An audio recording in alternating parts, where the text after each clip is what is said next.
रैपुंज़ेल। एक समय की बात है।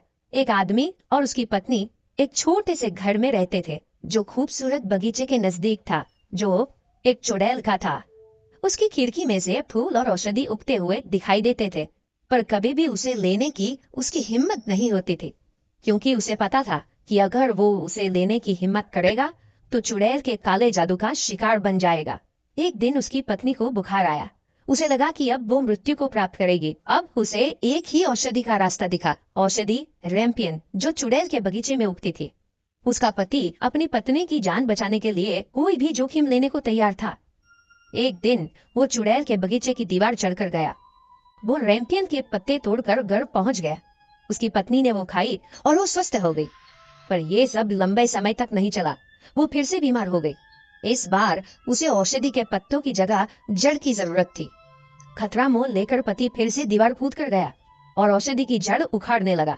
अचानक उसके पूरे हाथ में जलन होने लगी। उसने ऊपर देखा तो सामने चुड़ैल खड़ी थी। तू मेरे बगीचे में से रैंपियन की औषधि चोरी कर रहा है। पर पर मेरी पत्नी इस औषधि के बिना मर जाएगी, उसने विनती की। पर चुड़ैल को कोई दया नहीं आई। जा, ले जा, पर औषधि चोरी करने के बदले में मैं तेरा पहला बच्चा ले लूंगी।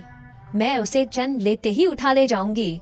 अभी ज्यादा समय बीता नहीं था कि उनके घर एक लड़की का जन्म हुआ। अभी तो उसने दुनिया देखने के लिए आंखें खोली भी नहीं थी कि इतने में चुड़ैल आ गई उस बच्ची को लेने। बच्ची की देखभाल करने में वो चुड़ैल की हुई मांग को तो जैसे भूल ही गया था। उसने बच्ची को अपने पास रखने के लिए चुड़ैल से गिड़गिड़ाकर भीख मांगी। वो फूट फूट कर रोने लगा, पर उसके आंसुओं का, उसके गिड़गिड़ाने का चुड़ैल पर कोई असर नहीं हुआ। वो बच्ची को निर्दयता से छीन कर ले गई। उस दिन से वो उसे दूसरे नाम से बुलाने लगी, रैपुंज़ेल, जो रैंपियन का ही दूसरा नाम था। बहुत साल गुजर गए। रैपुंज़ेल दुनिया की सबसे सुंदर युवा लड़की दिखती थी। जब वो 12 साल की थी तब वो एक जंगल से घिरी हुई इमारत में रहती थी।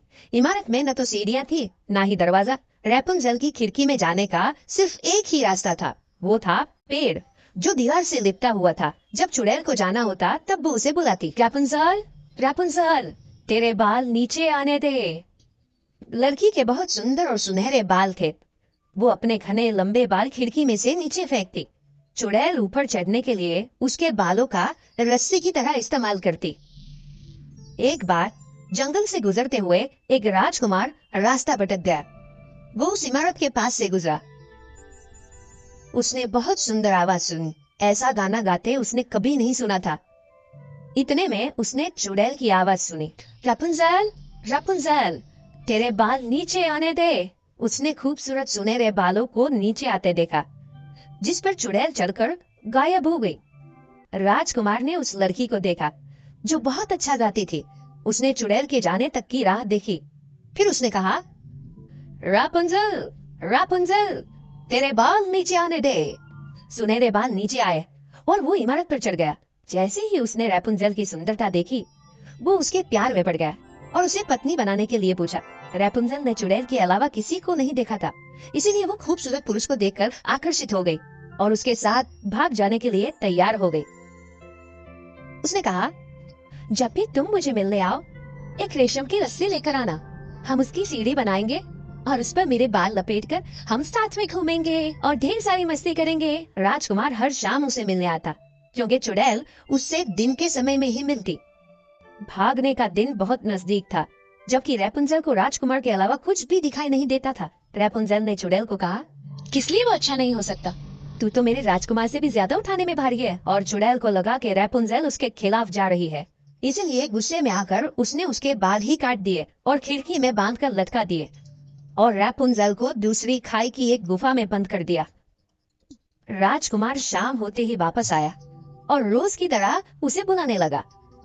उसके बाल नीचे आए और वो इमारत पर चढ़ गया, पर इस बार चुड़ैल ने उसे ऊपर खींचा। वो चली गई, तू उसे कभी नहीं देख पाएगा। और इसके साथ ही उसने राजकुमार को फेंक दिया।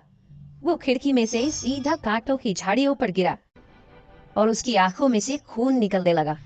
वो अंधा हो गया और पहाड़ों जंगलों में रैपुंज़ेल की याद में भटकने लगा। एक दिन वो एक खाई में पहुंचा जहाँ रैपुंजल रहती थी। जैसे ही उसने राजकुमार को देखा, रैपुंजल दौड़ी और रोते हुए उसके आंसू राजकुमार की आंखों में पड़े और उसकी आंखों में फिर से रोशनी आ गई। फिर वो दोनों राजमहल में आए और शादी करके पूरी जिंदगी खुशी खुशी रहने लगे।